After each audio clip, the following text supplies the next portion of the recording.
Welcome to Burning Bright, a weekly podcast presenting poetry and prose from Passenger. Hope Jaron, who wrote the book Lab Girl, said that we've used plants throughout our history to help us tell our stories. Since we're between Earth Day and Arbor Day, some tree poems. At least they pretend to be about trees. Constance Quarterman Bridges began writing poetry in 1987 after she retired from the U.S. Treasury Department. Her first book won the 2005 Cave Canem Poetry Prize. Passenger published this poem by Constance Quarterman Bridges in its 2004 Poetry Contest issue. To the walnut tree we cut down in the fall of 2002. Because you curved over our house, clogged gutters, and grew black eruptions like scabs, we cut you down. Your fruit littered our driveway, rolled like marbles under the postman's feet. We could not see your walnuts at night against blackness of the driveway, and were afraid of falling. We did not gather your fruit. It is just too hard to crack easily. We didn't try. I ignored your green shade, took your life. Old and scarred, you were in the way. Maybe we could have pruned your aggression, changed the way you were. We sawed you into pieces but did not shred to mulch. We stacked you in cords to wait for winter and our fire.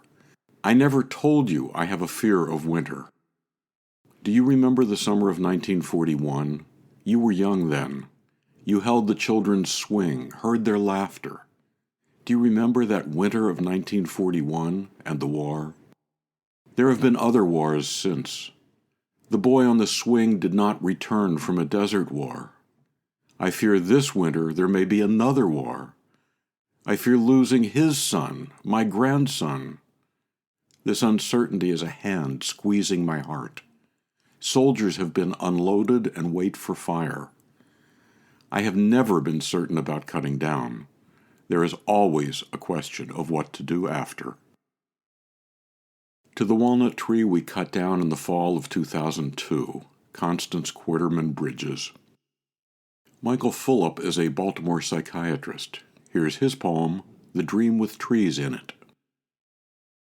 The dream showed a late autumn landscape. It had many trees, but with distances between them. It had a gray sky. The trees were bare, absolutely leafless, which gave them a kind of purity. I knew that every tree in the dream had a meaning. They were like words in an old forgotten language. They were like symbols with their patterns of branching. It is possible the meanings they had were simple, such as wind, or body of water, or the moon rising. The scene changed then to the shore of an ocean. I stood on the sandy shore. Trees grew from the surface of the ocean, one here and one there, all the way to the horizon. The Dream with Trees in It, Michael Fulop, from Passenger's Winter 2006 issue. We'll end with another poem about a tree being cut down, this one by Passenger co-editor Kendra Kopelke. Kendra used to look at an old pine tree every morning that was outside the window of her writing studio. One day the tree service came and cut it down. Here's her poem, After the Old Pine Came Down This Morning.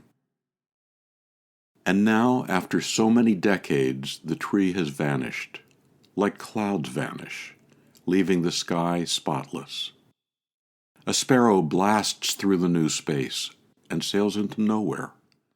My anxious heart rushes outside, alert to the absence.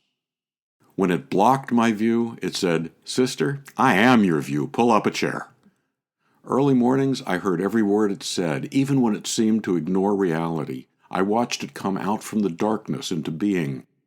And when the vines climbed the trunk and dead branches, laced the tree up in a bright green spring dress, how could my eyes not be opened? The trunk sent its death rattle across the sky, a blur of green spins through time, and the tree falls through me, in slow motion. My bones rise up, awake. After the Old Pine Came Down This Morning, Kendra Kopelke. We don't usually feature work by Passenger staff, but maybe it's time to change that. To subscribe to or learn more about Passenger and its commitment to writers over 50, go to passengerbooks.com. You can download Burning Bright from Spotify, Apple and Google Podcasts, and various other podcast apps. For Kendra, Mary, Christine, Roseanne, and the rest of the Passenger staff, I'm John Shore.